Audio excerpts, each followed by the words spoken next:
Autobiografía de un yogi, escrito por Paramahansa Yogananda. Mi nombre es Uriel, estás en el canal de Tarot Búho Cósmico y de todo corazón deseo que disfrutemos mucho este viaje juntos.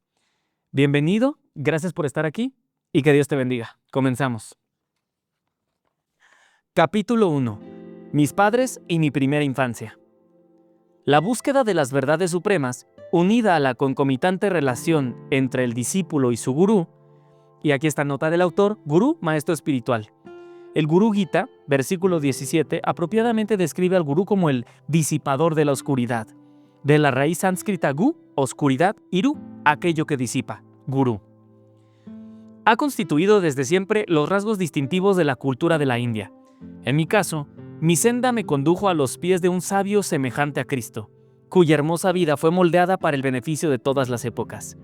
Fue él uno de aquellos grandes maestros que constituyen el mayor tesoro de la India y que, al emerger en cada nueva generación, han fortificado su tierra, protegiéndola de la desafortunada suerte sufrida por el antiguo Egipto y Babilonia. Entre mis primeros recuerdos se cuentan algunos aspectos distintivos de una encarnación anterior.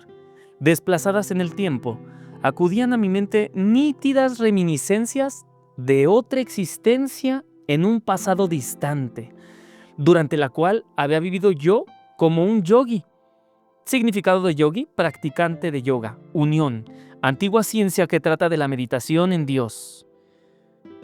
Y dice, entre mis primeros recuerdos se cuentan algunos aspectos distintivos de una encarnación anterior. Eso es lo que recordaba Yogananda. Desplazadas en el tiempo acudían a mi mente nítidas reminiscencias de otra existencia en un pasado distante, durante la cual había vivido yo como un yogi, en medio de las nieves del Himalaya, trascendiendo toda dimensión. Estos atisbos del pasado me proporcionaban también ciertos destellos del porvenir.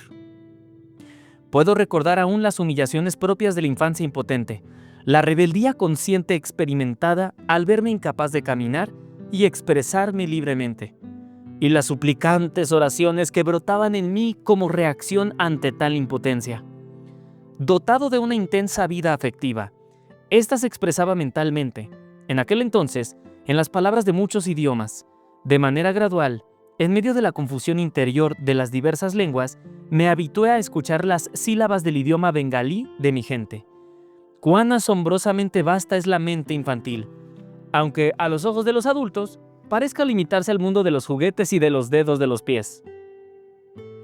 Recuerdo cómo mis obstinadas crisis de llanto, provenientes de ciertos fermentos psicológicos y de las restricciones de expresión impuestas por mi cuerpo, provocaban la consternación general de la familia ante mi angustia.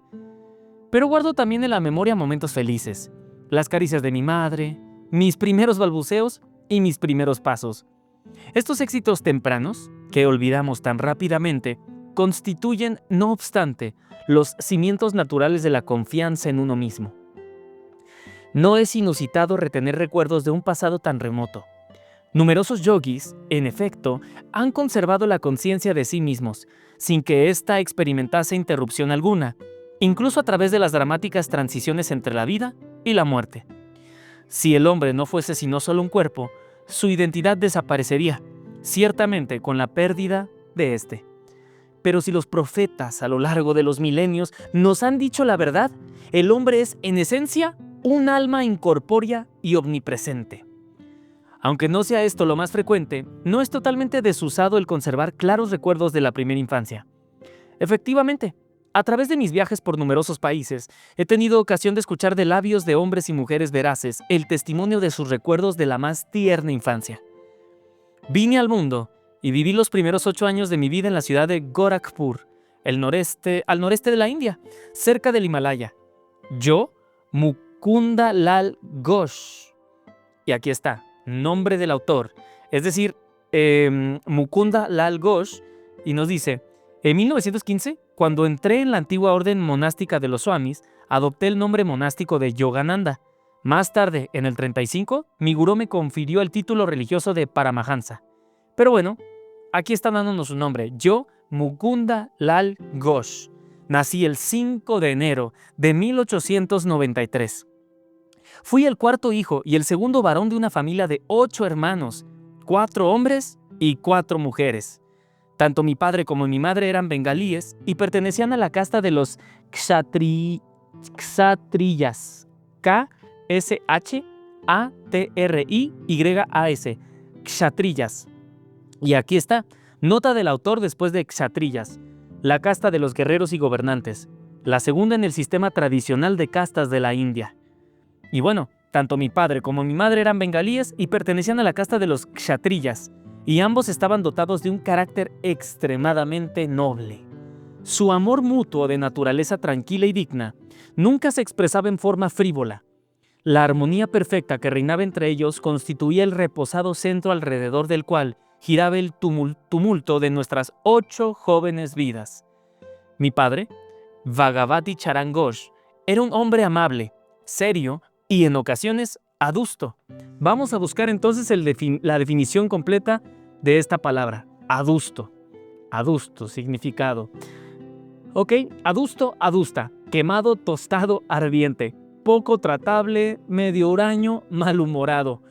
Adusto, arisco, hosco, insociable, agrio, desabrido. Y bien, mi padre Bhagavati Charan Ghosh era un hombre amable, serio y en ocasiones adusto. Aun cuando le amábamos profundamente, sus hijos observamos en torno a él una cierta distancia cargada de reverencia. Dotado de una mentalidad eminentemente lógica y matemática, su conducta se basaba principalmente en el razonamiento. Mi mamá, por su parte, era una reina de corazones y nos educó exclusivamente por medio del amor. Después de su fallecimiento, la ternura interior de mi padre comenzó a exteriorizarse más, y entonces noté a menudo que su mirada parecía transformarse en la mirada de mi madre. Fue al lado de nuestra madre donde sus hijos aprendimos las primeras agridulces lecciones sobre las escrituras. Cuando la ocasión requería someternos a la disciplina, con gran ingenio solía ella recurrir a diversos pasajes del Mahabharata y del Ramayana. Nota del autor. Estos poemas épicos son el tesoro de la historia, la mitología y la filosofía de la India. Y bien, cuando la ocasión requería someternos a la disciplina, con gran ingenio solía ella recurrir a diversos pasajes del Mahabharata y del Ramayana. Para ayudarnos a comprender, la reprimenda y la instrucción iban mano a mano. Para recibir a mi padre a su llegada de la oficina, como una expresión de respeto hacia él, solía mi madre mudarnos de ropa, vistiéndonos cada tarde especialmente para la ocasión. El puesto de mi padre en la compañía ferroviaria de Bengala Nagpur, una de las grandes compañías de la India, era equivalente al de vicepresidente. Y puesto que su trabajo le exigía viajar, nuestra familia tuvo ocasión de vivir en diversas ciudades durante mi niñez. Uno de los rasgos característicos de mi madre era su generosidad hacia los necesitados. Mi padre, por su parte, también era magnánimo, pero a su juicio el uso del presupuesto hogareño no debía escapar a los principios del equilibrio y orden que le eran tan queridos. En cierta ocasión, mi madre gastó en alimentar a los pobres, durante una quincena, una suma superior al ingreso mensual de mi padre. «Te ruego tan solo que restringas tus caridades a un límite razonable», objetó él. Incluso la más leve censura de su esposo, sin embargo, era para mi madre algo sumamente penoso. Sin referirse ante sus hijos al disgusto conyugal, ella hizo llamar un coche y dijo: «Adiós, me voy a casa de mi madre». ¿Cuán antiguo es este supremo ultimátum? Al oírla, los niños, sobrecogidos de asombro, rompimos a llorar. La oportuna llegada de nuestro tío materno, quien le dio a mi padre algunos consejos al oído, sin duda destilados de una sabiduría ancestral, cambió la situación. Mi padre apeló entonces a mi madre con unas pocas palabras de reconciliación, luego de lo cual despidió ella el coche, satisfecha. En esta forma concluyó el único conflicto que tuve ocasión de presentar entre mis padres. Recuerdo, sin embargo, el ejemplo típico de un animado diálogo entre ellos. «Te ruego que me des 10 rupias para una mujer desamparada que acaba de llegar». La sonrisa de mi madre estaba dotada de un poder persuasivo singular. «¿Por qué 10 rupias? Basta con una sola», respondió mi padre, y agregó como justificación: «Cuando mi propio padre y mis abuelos murieron repentinamente, tuve yo mi primer encuentro con la pobreza. Un pequeño plátano era mi único desayuno, antes de caminar varios kilómetros hasta la escuela. Posteriormente, cuando ingresé en la universidad, mi necesidad era tan extrema que tuve que solicitar ayuda financiera a un poderoso magistrado. aunque solo le pedí 1 rupia mensual. Él me negó su ayuda, comentando que incluso 1 rupia es importante. ¿Con cuánta amargura recuerdas aún aquel incidente? Cuando te negaron esa rupia, replicó mi madre, cuyo corazón se expresaba con una lógica instantánea. ¿Quieres acaso que esta mujer recuerde también, con dolor, que tú le negaste 10 rupias que necesito urgentemente? Tú ganas, respondió mi padre, abriendo su billetera con el gesto inmemorial del esposo que se da por vencido. Como de, tú ganas. Aquí tienes las 10 rupias, dáselas con mis mejores deseos. Era la costumbre de mi padre responder siempre con un no ante cualquier nueva sugerencia. Su actitud hacia la desconocida, que había conquistado tan fácilmente el apoyo de mi madre, era un ejemplo más de su cautela habitual. El evitar aceptar de inmediato cualquier condición es en verdad una manera de ceñirse al principio de someterlo todo a la debida consideración. En efecto, mi padre manifestó siempre una actitud razonable, y sus decisiones eran justas y equilibradas. Cada vez que lograba yo apoyar mis numerosas peticiones con 1 o 2 argumentos de peso, él me concedía invariablemente mi ansiado objetivo. Ya fuera este un viaje de vacaciones o una moto nueva. Si bien mi padre ejerció una disciplina estricta con sus hijos durante los años mozos de estos, su actitud para consigo mismo era verdaderamente espartana. Jamás iba al teatro, hallando en cambio esparcimiento en sus prácticas espirituales y en la lectura del Bhagavad Gita. Vamos a ver qué es el Bhagavad Gita para los que no lo sepamos. Bhagavad Gita, este notable poema sánscrito que forma parte del Mahabharata, es la Biblia hindú. Mahatma Gandhi expresó lo siguiente con respecto a esta escritura: quienes mediten en el mensaje del Gita cosecharán cada día un gozo y una comprensión renovados. No existe un solo dilema espiritual que el Gita no pueda dilucidar. El Bhagavad Gita es una belleza, es una joya. En cualquier parte que también abras este libro encontrarás, pues claro, la Biblia hindú. Repudiaba todo lujo, el padre, y no desechaba un par de zapatos viejos hasta que se habían tornado totalmente inservibles. Sus hijos adquirieron automóviles cuando estos se popularizaron, pero a mi padre continuó bastándole con el tranvía para ir y venir de la oficina. Por otra parte, no tenía el interés alguno en acumular dinero con el objeto de lograr poder. Así, por ejemplo, tras haber fundado el Banco Urbano de Calcuta, rehusó todo beneficio personal y no quiso adquirir ninguna de las acciones del banco, pues había realizado esta obra simplemente como un servicio público durante su tiempo libre. Varios años después de haberse acogido mi padre a la jubilación, un auditor proveniente de Inglaterra visitó la compañía ferroviaria de Bengala Nagpur. Al examinar los libros de contabilidad de la organización, el auditor descubrió, sorprendido, que mi padre jamás había solicitado las bonificaciones que se le adeudaban. Hizo un trabajo equivalente al de 3 empleados, informó el investigador a la compañía. Se le deben 125,000 rupias, es decir, en aquel entonces $41,250, en concepto de compensaciones atrasadas. El tesorero le envió por consiguiente a mi padre un cheque por dicha cantidad. Para mi padre, no obstante, el incidente tuvo tan poca importancia que olvidó mencionárselo siquiera al resto de la familia. Este acontecimiento no salió a la luz hasta mucho más tarde, cuando Vishnu, mi hermano menor, tras percatarse del considerable depósito que se reflejaba en uno de los informes del banco, le preguntó a mi padre cuál era su origen. ¿Por qué alegrarse ante una ganancia material?, replicó mi padre.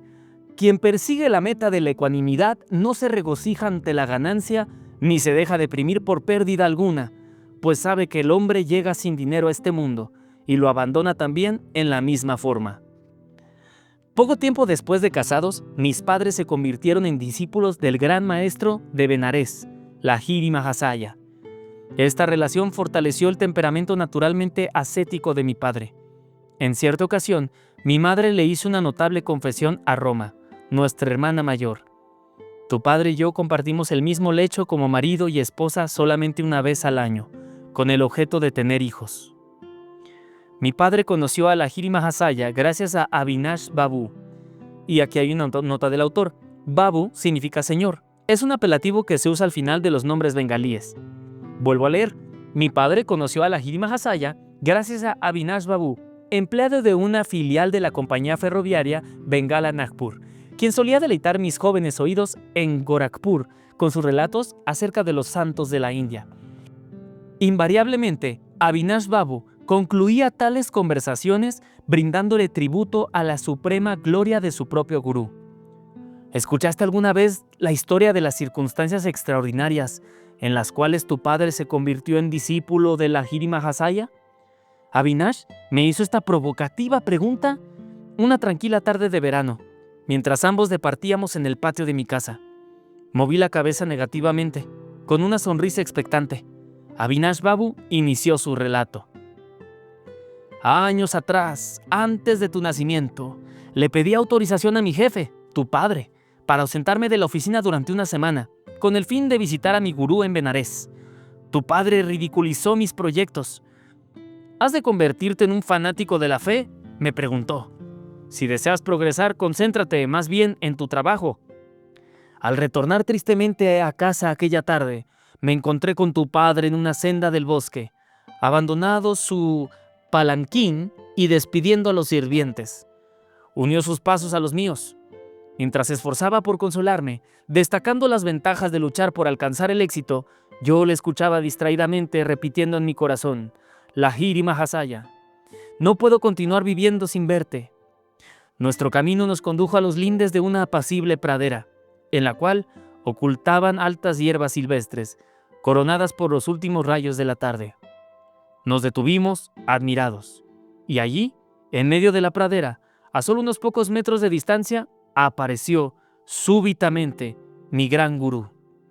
Bhagavati, eres demasiado severo con tu empleado. Atónitos, escuchamos estas palabras resonar en nuestros oídos, y después la figura de Lahiri Mahasaya se desvaneció tan misteriosamente como había aparecido. Tu padre, estupefacto, permaneció inmóvil, mientras yo, cayendo de rodillas, exclamaba: Lahiri Mahasaya, Lahiri Mahasaya. Tras unos instantes, tu padre exclamó: no solamente te autorizo para ausentarte, Avinash, sino que también me autorizo a mí mismo para partir a Benares mañana. Debo conocer a este gran Lahiri Mahasaya, que es capaz de materializar su cuerpo a voluntad con el objeto de interceder por ti. Llevaré a mi esposa conmigo y le pediré que nos inicie en la senda espiritual. ¿Nos presentarías a tu maestro? Por supuesto, respondí, lleno de alegría ante la milagrosa respuesta a mi plegaria y la rapidez con que cambió favorablemente el curso de los acontecimientos. Tus padres y yo partimos la noche siguiente y llegamos a Benares al otro día. Tras recorrer cierta distancia en un carruaje tirado por caballos, tuvimos que proseguir a pie a lo largo de estrechas callejuelas hasta llegar a la escondida casa de mi gurú. Atravesando su pequeña antesala, nos inclinamos ante el maestro, que se encontraba sentado en la postura del loto, como era su costumbre. Al vernos, Lahiri Mahasaya parpadeó, y luego, fijando su penetrante mirada en tu padre, le dijo: Bhagavati, eres demasiado severo con tu empleado. Eran estas las mismas palabras que habíamos escuchado de él 2 días antes, en la pradera, y agregó: me alegra que hayas permitido a Avinash visitarme y que tú y tu esposa le hayan acompañado. Tus padres felices recibieron de él la indicación en la práctica espiritual de Kriya Yoga. Y desde aquel memorable día de la aparición, tu padre y yo no solo hemos sido condiscípulos, sino también íntimos amigos. Lahiri Mahasaya, por su parte, manifestó un interés especial en relación con tu nacimiento. Sin duda tu vida está ligada a la suya. Las bendiciones del maestro nunca fallan. Lahiri Mahasaya abandonó este mundo poco tiempo después de mi nacimiento, pero en todas las ciudades a las cuales fue trasladado mi padre por motivos del trabajo, el retrato del maestro, encuadrado en un decorativo marco, ornó siempre nuestro altar familiar.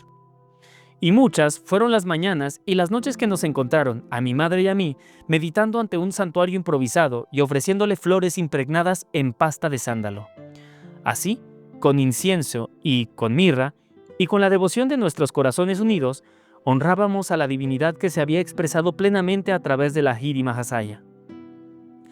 El retrato del maestro tuvo una notable influencia en mi vida. A medida que yo iba creciendo, mi concepto de Lahiri Mahasaya fue creciendo conmigo. En mi niñez, solía ver a menudo su imagen fotográfica emerger del pequeño marco, adoptar una forma viviente y sentarse ante mí durante mis meditaciones. Sin embargo, cuando intentaba yo tocar los pies de su luminosa figura, éste se transformaba nuevamente en una fotografía. Con el gradual advenimiento de la adolescencia, aquella pequeña imagen suya, confinada en un marco, experimentó también un cambio en mi mente, convirtiéndose en una presencia viviente e inspiradora. Con frecuencia, en momentos de prueba o confusión, solía yo elevar a él mis oraciones, y siempre hallaba en mi interior su guía y apoyo. Y fue así, aunque como anteriormente había lamentado el hecho de que él no se encontrase ya en su forma física, al comenzar a descubrir su secreta omnipresencia, dejé atrás toda tristeza. A aquellos discípulos que se manifestaban excesivamente ansiosos de verlo, la Lahiri Mahasaya les había escrito con frecuencia lo siguiente: ¿por qué habéis de venir a contemplar mi carne y mis huesos, siendo que me encuentro yo siempre al alcance de vuestra kutastha visión espiritual? Y eso es kutastha, K-U-T-A-S-T-H-A, kutastha, visión espiritual. ¿Por qué habéis de venir a contemplar mi carne y mis huesos, siendo que me encuentro yo siempre al alcance de vuestra kutastha? Cuando tenía yo alrededor de 8 años de edad, fui sanado en forma milagrosa por la Lahiri Mahasaya, cuya gracia se manifestó a través de su fotografía.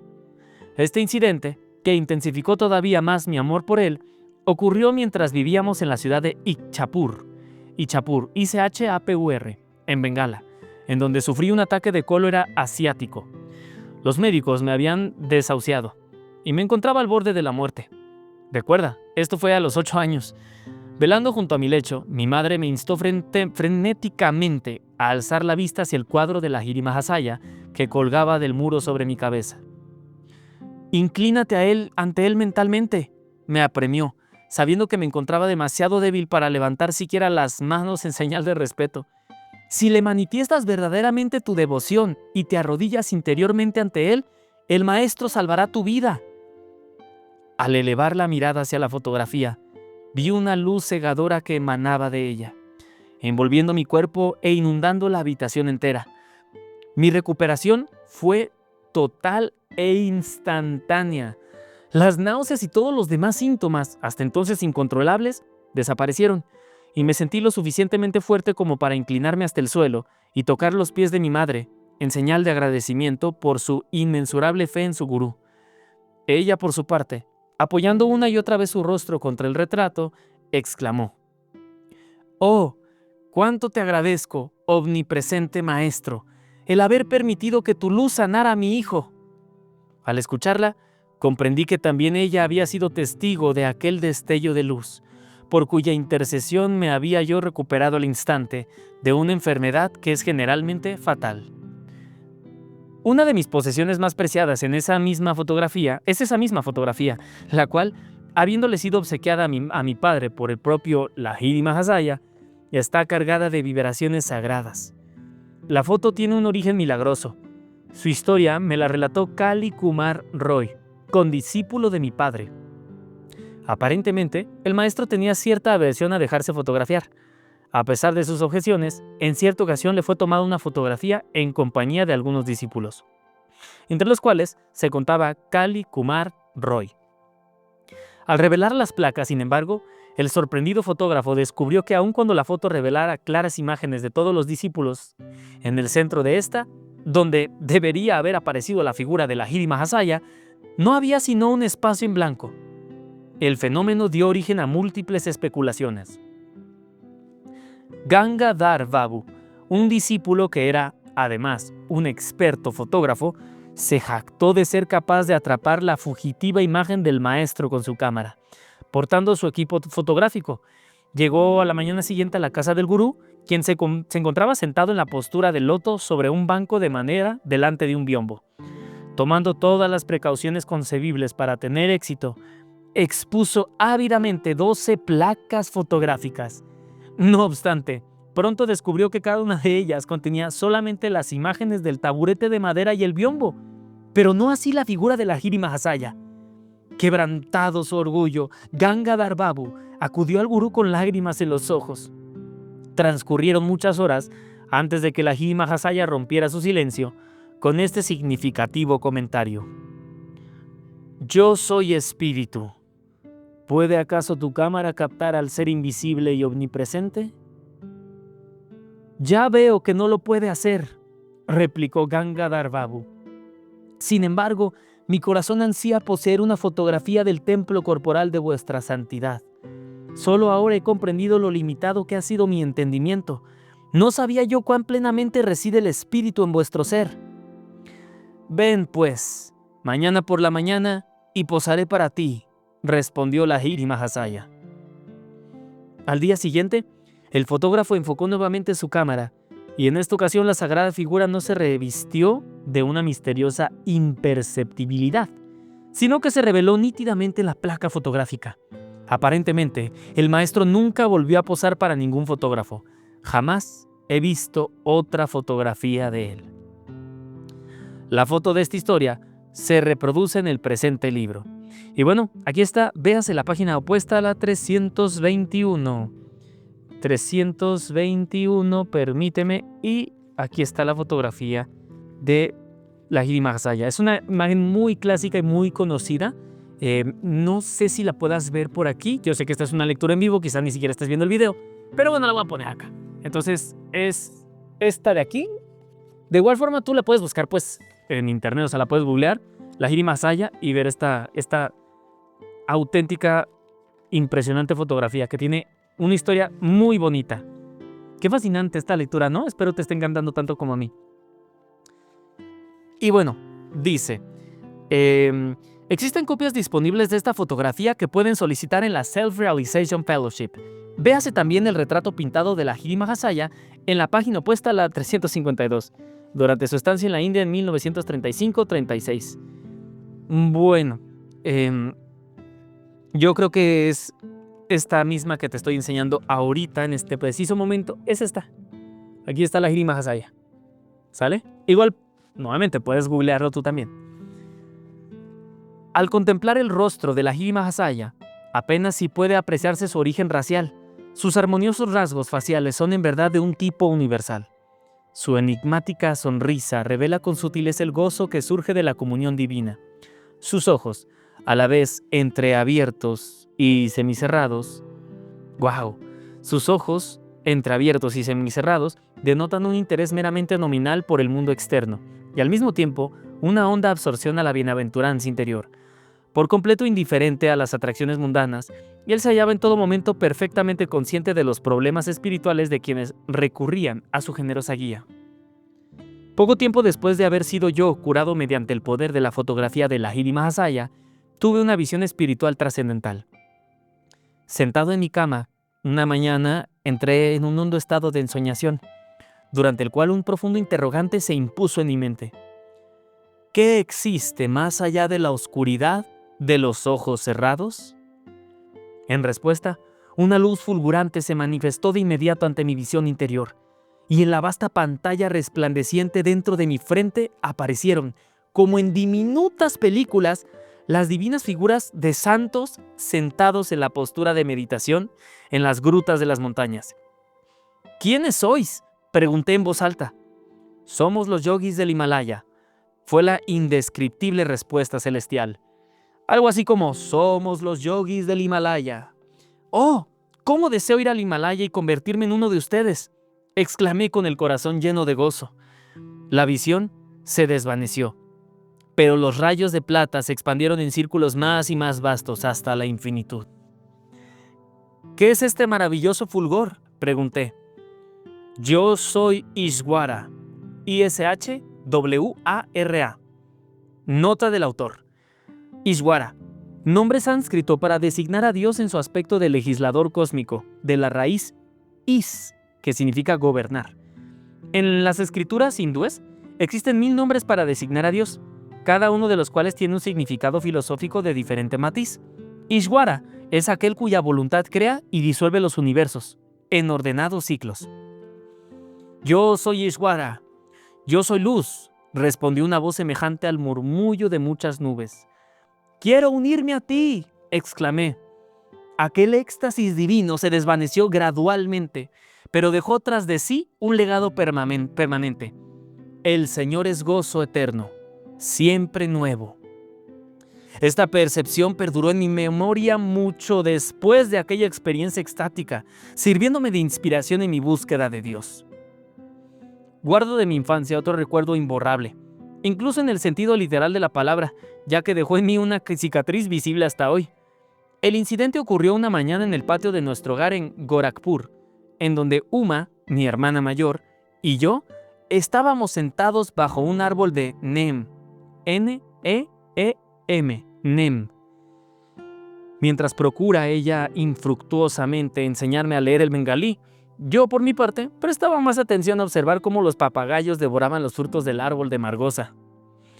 Quejándose de un divieso que tenía en la pierna, Uma fue a buscar un frasco de ungüento para aliviar la molestia. Al aplicar yo también un poco de la pomada en mi propio brazo, Uma me preguntó: ¿por qué usas un medicamento en un brazo sano? Pues verás, hermanita, siento que mañana voy a tener un forúnculo.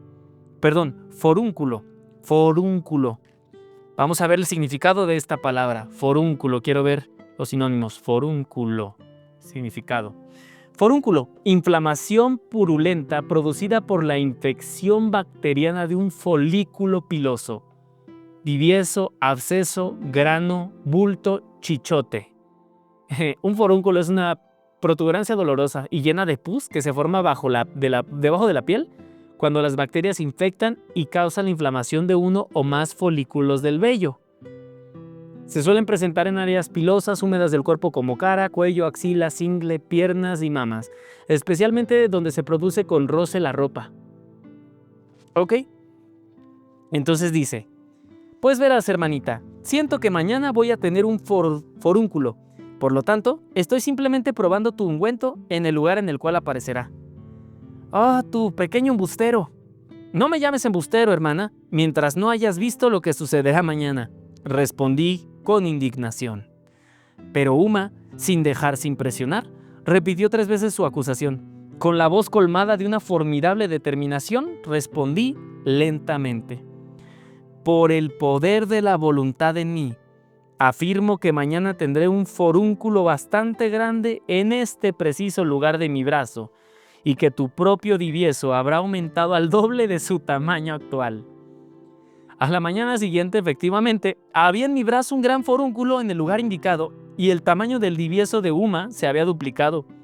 Aterrada, mi hermana corrió en búsqueda de mi madre gritando: ¡Mukunda se ha convertido en un nigromante! Con gran seriedad, mi madre me ordenó entonces no volver a usar nunca el poder de las palabras para causar daño. Un consejo que jamás he olvidado y al cual me he ceñido siempre. Mi divieso requirió atención quirúrgica y la cicatriz dejada por la incisión es todavía visible. Cuento así, en mi antebrazo derecho, con una prueba permanente del poder de la sola palabra humana. Aquellas palabras, tan sencillas y aparentemente inofensivas, que dirigiera yo a Uma, pronunciadas con una profunda concentración, estaban dotadas de la fuerza oculta suficiente para explotar como bombas y producir efectos bien definidos, aunque perjudiciales. Posteriormente, comprendí que el explosivo poder del lenguaje puede ser canalizado en forma sabia para ayudarnos a superar nuestras dificultades y que, al manejarlo de este modo, no causa ni cicatrices ni reconvenciones. Nota del autor después de la palabra reconvenciones. Las infinitas potencialidades del sonido derivan de Om, la palabra creadora, el poder vibratorio cósmico que yace en el fondo de todas las energías atómicas. Toda palabra que, al ser emitida, se acompaña de una clara comprensión y de una profunda concentración, está dotada del poder de materializar el objeto al cual alude. Tanto en el método iniciado por Coue como en otros sistemas de psicoterapia afines, se ha comprobado la eficacia de la repetición de palabras inspiradoras, ya sea en voz alta o en silencio. El secreto yace en la progresiva aceleración del ritmo vibratorio de la mente. El balcón de nuestro hogar en la ciudad de Lahore, en el Punjab, donde se había trasladado nuestra familia en aquel tiempo, contaba con un pequeño santuario informal, habiendo instalado ahí un cuadro que adquirí de la Madre Divina, manifestada como la diosa Kali. Kali, eterna madre de la naturaleza, es un símbolo de Dios. Experimenté la irresistible convicción de que toda oración que elevara en aquel sagrado lugar obtendría la respuesta deseada. Un día, Uma y yo nos encontrábamos en el balcón. Uma recuerda que es su hermana mayor, observando a dos niños que encumbraban sus cometas sobre las azoteas de dos edificios situados frente a nuestra casa, al otro lado de una callejuela extremadamente estrecha. ¿Por qué estás tan callado?, me preguntó Uma, empujándome juguetonamente. Estoy pensando en cuán hermoso es que la Madre Divina me conceda todo cuanto le pido, respondí. ¿Presumes acaso que te dará esas dos cometas?, replicó mi hermana, burlonamente. ¿Y por qué no?, respondí, elevando hacia ella mi silenciosa petición.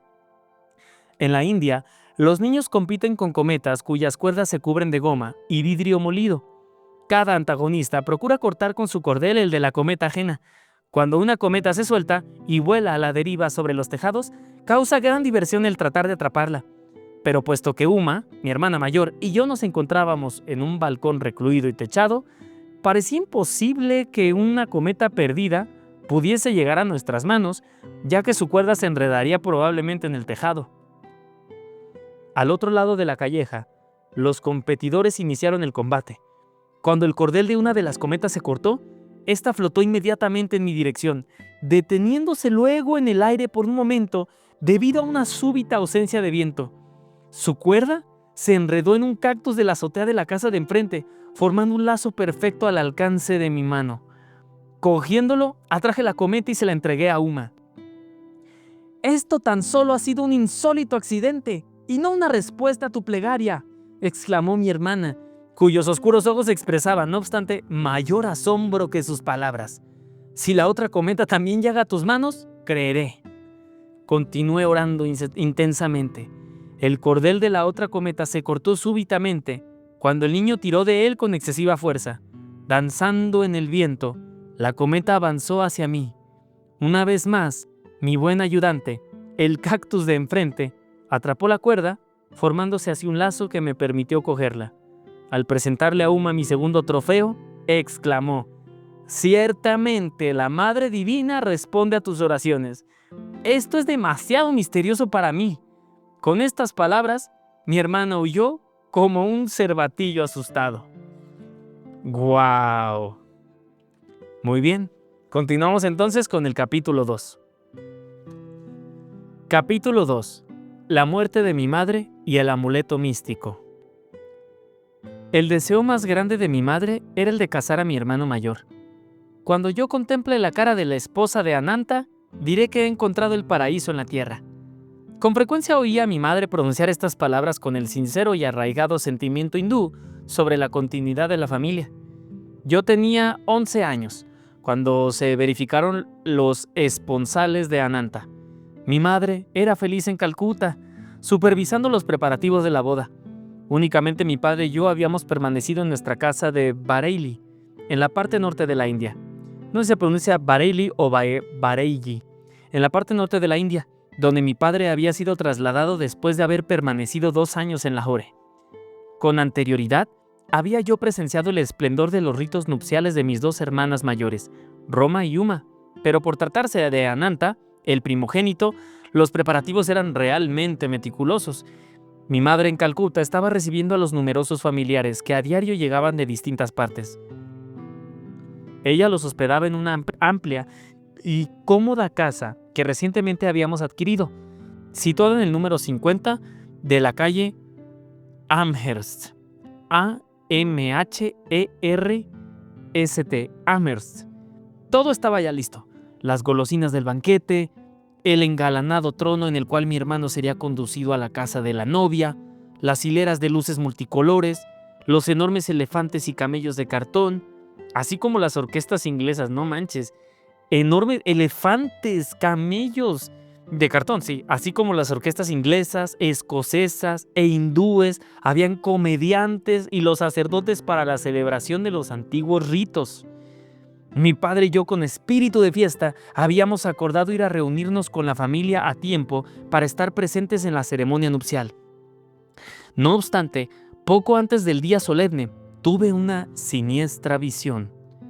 Fue a medianoche en Bareilly. Dormía contiguo a la cama de mi padre, en el pórtico de nuestro bungalow. cuando fui despertado por el sonido peculiar producido al agitarse el mosquitero que cubría mi cama.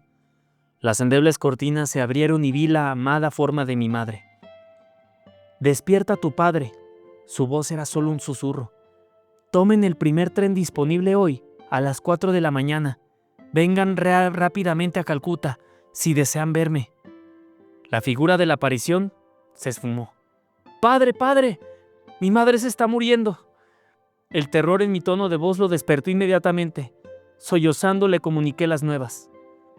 «No hagas caso de tus alucinaciones». Mi padre, como de costumbre, dio su negativa a una nueva situación. «Tu madre goza de excelente salud. Si recibimos cualquier mala noticia, partiremos mañana». «Nunca te perdonarás el no haber partido inmediatamente». La angustia me hizo agregar amargamente. «Ni yo te lo perdonaré». La mañana llegó melancólica, y con ella un mensaje con claras y funestas frases. «Madre gravemente enferma. Boda pospuesta. Vengan de inmediato». Mi padre y yo salimos tristes y consternados. Uno de mis tíos vino a nuestro encuentro en una estación en donde teníamos que transbordar. Un tren que retumbaba como el trueno venía en nuestra dirección con telescópica rapidez. En mi confusión interna, una súbita determinación se aferró a mí, la de arrojarme bajo sus ruedas. Sintiéndome desposeído de mi madre, no podía yo soportar un mundo absolutamente vacío para mí. Yo amaba a mi madre como al más querido amigo en la tierra. Sus hermosos y consoladores ojos negros habían sido siempre mi seguro refugio en todas las insignificantes tragedias de mi niñez. ¿Vive aún?, me detuve para hacer esta última pregunta. Por supuesto que vive. Él había captado enseguida la desesperación que se reflejaba en mi rostro, pero apenas creí sus palabras. Cuando llegamos a nuestra casa en Calcuta, fue únicamente para confrontar el desolador misterio de la muerte. Sufrí un colapso y quedé como sin vida. Pasaron muchos años antes de que mi corazón se tranquilizara. Clamando constantemente a las puertas del cielo, mi llanto consiguió por fin atraer la atención de la Madre Divina. Sus palabras trajeron finalmente el bálsamo que curó mis abiertas heridas. Soy yo quien ha velado por ti vida tras vida, en la ternura de muchas madres. Reconoce en mi mirada los hermosos ojos que estás buscando. Vuelvo a leer esto. Soy yo quien ha velado por ti vida tras vida, en la ternura de muchas madres. Reconoce en mi mirada los hermosos ojos que estás buscando. Mi padre y yo regresamos a Bareilly poco después de los ritos crematorios de la amada. Cada mañana, en patético peregrinaje conmemorativo, me dirigía hacia el árbol de Sheoli que sombreaba el verde y dorado prado delantero de nuestro bungalow. A veces poéticamente imaginaba que las blancas flores de Sheoli se derramaban en voluntaria ofrenda sobre el altar del prado. Mientras mis lágrimas se mezclaban con el rocío, a menudo contemplaba una extraña luminosidad de otro mundo, que emergía de la aurora. Una honda y angustiosa nostalgia de Dios me embargaba, y me sentía intensamente atraído hacia el Himalaya. Uno de mis primos, que había regresado recientemente de un peregrinaje a través de las sagradas montañas, nos visitó en Bareilly. Ansiosamente, escuché sus relatos acerca de las elevadas moradas de yogis y swamis. Swamis es aquel que es uno con su propio ser. «Huyamos al Himalaya». Esta sugerencia fue mía, formulada un día a Dwarka Prasad, el joven hijo de nuestro arrendador en Bareilly. Cayó en un terreno poco favorable. Este le reveló mi plan a mi hermano mayor, quien acababa de llegar para visitar a nuestro padre. En lugar de tomar con ligereza la poco práctica ocurrencia de un muchachuelo, Ananta se dedicó resueltamente a ridiculizarme. «¿Dónde está tu túnica ocre? No podrás ser un swami sin ella». Sus palabras, no obstante, me causaron un inexplicable regocijo. Al traer ante mí un nítido panorama, me vi a mí mismo como monje, peregrinando a través de la India. Tal vez ellas despertaron recuerdos de una vida pasada. En todo caso, pude apreciar con cuánta naturalidad podría yo vestir el hábito religioso de la antiquísima orden monástica. Conversando una mañana con Dwarka, sentí por Dios tal amor que parecía descender como una avalancha sobre mí. Mi amigo apenas escuchaba el torrente de mi elocuencia, pero yo, en cambio, me escuchaba a mí mismo de todo corazón. Esa tarde, escapé hacia Nainital, al pie del Himalaya. Pero Ananta, resuelto a atraparme, me obligó a regresar con gran tristeza de mi padre a Bareilly. La única excursión que se me permitía hacer era mi paseo al amanecer hasta el árbol Sheoli. Mi corazón lloraba por mis dos madres perdidas, la humana y la divina. La falta de mi madre en el seno del hogar fue irreparable. Mi padre no volvió a casarse durante el lapso que sobrevivió a mi madre, que fue casi de 40 años. Asumiendo el difícil papel del padre y madre de una pequeña familia, se volvió notablemente más cariñoso, más accesible. Con calma y visión resolvía él todos los problemas de la familia. Después de la jornada en la oficina, se retiraba como un ermitaño a la celda de su cuarto y con dulce serenidad se entregaba a la práctica de Kriya Yoga. Mucho después de la muerte de mi madre, traté de contratar los servicios de una enfermera inglesa para que atendiera los detalles de la casa y pudiera así hacer la vida de mi padre más cómoda y llevadera. Pero mi padre movió la cabeza negativamente. Los servicios para mí han terminado con la partida de tu madre. Sus ojos profundos reflejaban una intensa devoción hacia la esposa a la que toda su vida había amado. Ya no aceptaré servicios de otra mujer. 14 meses después de la partida de mi madre, supe que ella había dejado para mí un trascendental mensaje. Ananta estuvo presente al lado de su lecho de muerte y había escrito sus últimas palabras para mí. Aun cuando ella había recomendado que se me comunicara esto al año de su muerte, mi hermano lo había demorado. Imagínate que fallezca tu madre y meses después, te enteres de que sí te dejó un escrito. No obstante, estando él en sus vísperas de abandonar Bareilly para ir a Calcuta a casarse con la muchacha que mi madre le había escogido, nota del autor. Esta costumbre hindú, según la cual los padres escogen la compañera de toda la vida para sus hijos, ha resistido los embates del tiempo. En la India, el porcentaje de matrimonios felices es muy grande. Una noche, me mandó mi hermano llamar a su lado. Mukunda, he permanecido reacio a comunicarte un extraño mensaje. La voz de Ananta tenía un sello de resignación, pues temía que sirviera de aguijón a tus deseos de abandonar el hogar. Pero de cualquier manera, estás henchido de fervor divino. Cuando recientemente interrumpí tu huida hacia el Himalaya, llegué a esta resolución. No debo posponer por más tiempo el cumplimiento de mi solemne promesa. Y mi hermano, entregándome una cajita, me dio el mensaje de mi madre que decía: deja que estas palabras sean mi bendición postrera, mi amado hijo Mukunda. Ha llegado la hora en que debo relatarte algunos hechos extraordinarios que siguieron a tu nacimiento. Desde un principio supe lo definido de tu sendero. Cuando eras tan solo un bebé, te llevé a la casa de mi gurú en Benares. Casi oculto detrás de una multitud de discípulos, apenas podía ver a Lahiri Mahasaya, que estaba sentado en profunda meditación. Mientras yo te arrullaba entre mis brazos, oraba para que el gran gurú se fijara en nosotros y nos diera su bendición. A medida que mi silenciosa súplica devocional crecía en intensidad, él entreabrió sus ojos y me hizo señas para que me acercara. Quienes le rodeaban se apartaron respetuosamente para darme paso. Yo le reverencié tocando sus santos pies. Mi maestro te sentó sobre sus piernas, colocando su mano en tu frente a guisa de bautismo espiritual. Madrecita, tu hijo será un yogi. Como un motor espiritual, él conducirá muchas almas al reino de Dios. Mi corazón se ensanchó de gozo al ver mi plegaria secreta concedida por medio del omnisciente gurú. Poco antes de tu nacimiento, él me había dicho que tú seguirías su sendero.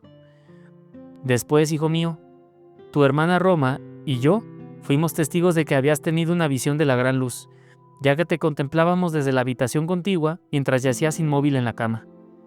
Tu pequeña cara se iluminó y tu voz resonó con firme resolución cuando hablaste de ir al Himalaya en búsqueda de Dios. Por estos medios, mi querido hijo, supe que tu sendero está más allá de las ambiciones mundanas. El acontecimiento más extraordinario de mi vida me trajo aún mayor confirmación de esta certidumbre. Ese acontecimiento me obliga ahora, en mi lecho de muerte, a darte este mensaje. Se trata de una entrevista que mantuve con un sabio de Punjab, mientras nuestra familia vivía en Lahore. Una mañana, precipitadamente, entró en mi habitación el mozo. «Señora, un extraño sadhu», y bueno, S-A-D-H-U, sadhu, nota del autor, o sea, una anacoreta, persona que practica el ascetismo y una disciplina bien espiritual. Un extraño anacoreta está aquí e insiste en ver a la madre de Mukunda. Estas sencillas palabras tocaron una cuerda sensible dentro de mí. Salí enseguida a saludar al visitante. Inclinándome reverentemente a sus pies, presentí que ante mí estaba un verdadero hombre de Dios. «Madre», dijo, «los grandes maestros desean que sepas que tu estancia en la tierra no será larga. Tu próxima enfermedad será la última». Nota del autor, es decir, de Yogananda. Cuando supe por estas palabras que mi madre tenía conocimiento de su corta vida, comprendí por primera vez que ella había insistido tanto en acelerar los planes para el casamiento de Ananta. Aunque murió antes de la boda, su natural deseo maternal era presenciar la ceremonia.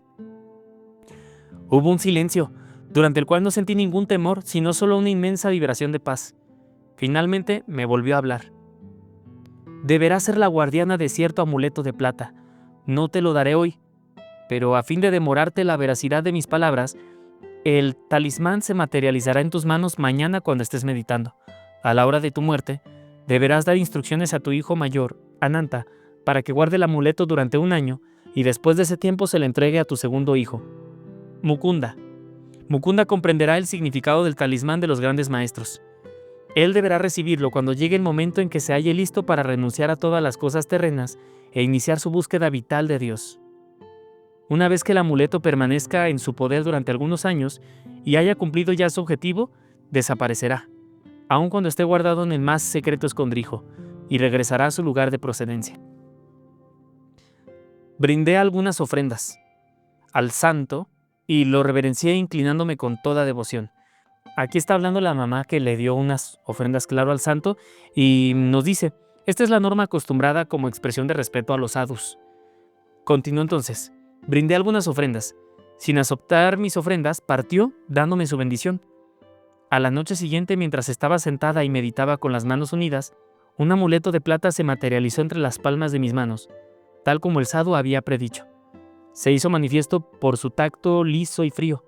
Celosamente lo he guardado durante más de 2 años, y ahora lo dejo bajo la custodia de Ananta. No lamentes mi partida, ya que yo habré sido introducida por mi gran gurú en los brazos del infinito. Adiós, mi querido hijo.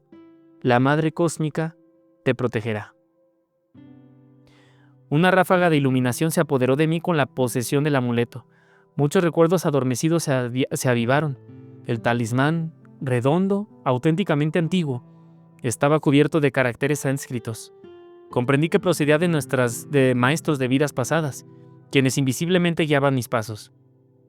Había otro significado más, en verdad, pero uno no puede revelar completamente el corazón de un amuleto. El amuleto era un objeto producido astralmente y como tal su estructura resultaba evanescente, por lo que debía en última instancia desaparecer de nuestro mundo físico. En el talismán se encontraba inscrito un mantra, palabras sagradas entornadas en forma de cántico. En ningún otro lugar como en la India han sido investigados tan profundamente el poder del sonido y de Bach, la voz humana, la vibración de Om que reverbera a través del universo, la palabra o el sonido de muchas aguas que se mencionaban en la Biblia. Tiene 3 manifestaciones o gunas: creación, perseveración y destrucción. Cada vez que un hombre pronuncia una palabra, pone en funcionamiento una de las 3 cualidades del Om. En esta ley se basa la razón por la cual todas las religiones prescriben que el hombre debe hablar la verdad. Y sí, el mantra sánscrito que se encontraba inscrito en el amuleto poseía, al ser pronunciado correctamente, una potencia vibratoria espiritualmente benéfica. El alfabeto sánscrito, construido de manera ideal, cuenta con 50 letras, cada una de las cuales posee una determinada e invariable pronunciación. George Bernard Shaw escribió un perspicaz y, por cierto, ocurrente ensayo acerca de lo inadecuado que resulta el alfabeto inglés, basado en el latín, en el cual 26 letras pronuncian sin éxito soportar la carga del sonido. Con su habitual crudeza, si la introducción de un alfabeto inglés para el idioma inglés costara el precio de una guerra civil, no me quejaría, el señor Shaw pregona la adopción de un nuevo alfabeto de 42 letras. Veas el prefacio del libro del señor Wilson titulado The Miraculous Birth of Language, El milagroso nacimiento del idioma. Biblioteca Filosófica, Nueva York. Tal alfabeto se aproxima a la perfección fonética del sánscrito, cuyo empleo de 50 letras evita errores de pronunciación. El descubrimiento de algunos sellos en los valles de la India está induciendo a ciertos números de eruditos a abandonar la teoría vigente en la actualidad de que la India tomó prestado su alfabeto sánscrito de fuentes semitas. En Mohenjo-Daro y Harappa se han excavado recientemente varias grandes ciudades hindúes que demuestran que una eminente cultura debe de haber tenido una larga precedencia histórica en la tierra de la India, llevándonos hacia atrás en el tiempo hasta una época que tan solo vagamente podemos conjeturar. Y bien, entonces aquí está escrito, había otro significado más, en verdad, pero uno no puede revelar completamente el corazón de un amuleto. De cómo el talismán se desvaneció finalmente, en medio de unas circunstancias muy desgraciadas de mi vida, y cómo su pérdida fue el heraldo de la obtención de un gurú, trataré en otro capítulo. Pero este muchacho, frustrado en sus intentos de llegar al Himalaya, diariamente viajó lejos en las alas de su amuleto. ¡Wow! Y apenas estamos arrancando, ¿eh? ¡Qué maravilla y qué emoción! Seguimos entonces el siguiente capítulo en el siguiente episodio. Gracias por estar aquí, mi nombre es Uriel, estás en el canal de Tarot Búho Cósmico y que Dios te bendiga. Muchas gracias.